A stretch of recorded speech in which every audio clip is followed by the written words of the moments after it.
Insiders said it was significant that the Duke is the first family member to join Charles at the Highlands Castle and showed relations between the pair have improved greatly. The King wants the whole immediate family together for a break was joined at the weekend by his brother and his ex-wife Sarah. The Duchess of York is recuperating from a breast cancer operation.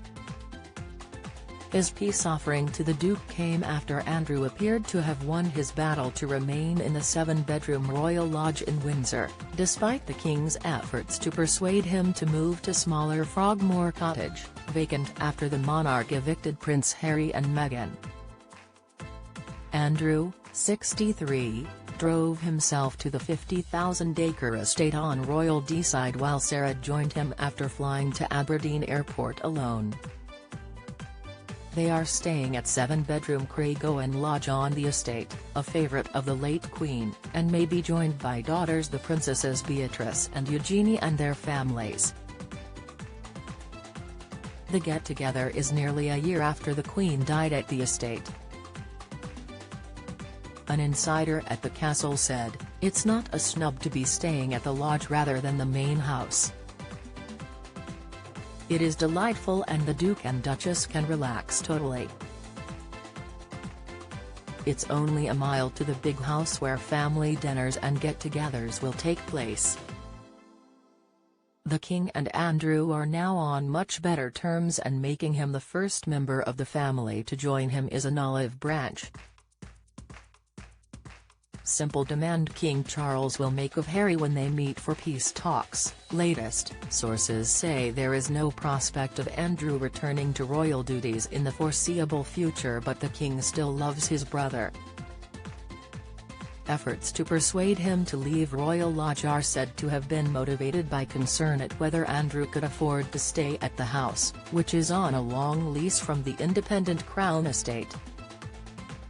The King does not have the power to force out his brother, and Andrew, who has pledged loyalty to the monarch, insists he is going nowhere. The insider said, "The King realizes Andrew can't return to royal duties in the near future, but he is still his brother and he knows the late Queen would want them to patch up their differences and work together, especially as Harry and Meghan have proved so divisive."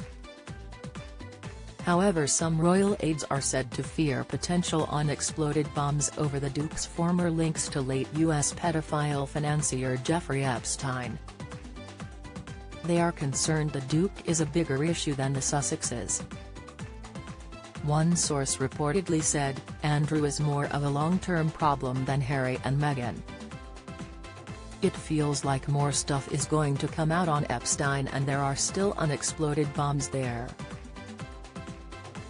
Don't miss King Charles' heartbreaking reply when asked about Prince Harry. Latest, royals fear Prince Andrew faces more bombs over Jeffrey Epstein friendship. Latest, King Charles to meet with Prince Harry for peace talks without Meghan. Latest, Charles, who has also stayed at the Castle of Moy Thurso and his Berkeley home on the Balmoral estate this summer, officially takes up residence at Balmoral Castle with Queen Camilla today, greeted by an honour guard from Balaclava Company, 5th Battalion, Royal Regiment of Scotland. The King, who had the castle redecorated by designer pal Piers van Westenholz, decided to follow his mother and stay there instead of at Berkeley. He will be joined by the Duke and Duchess of Edinburgh, who will use the garden cottage, loved by Queen Victoria. It is thought the Princess Royal and her husband Sir Tim Lawrence will also attend, and the Prince and Princess of Wales are due with their children later. Insiders played down reports that the King will hold a summit to set out his priorities for the year. A source said, "Everyone is looking forward to a relaxing holiday, not a working conference." The King wants to spend quality time with his grandchildren. He and William do talk, of course, but they have pretty much agreed on the way forward for some time. Ex-trade envoy Andrew left royal duties after paying off Virginia Giuffre, who accused him of sexual assault when she was underage. He strenuously denies wrongdoing,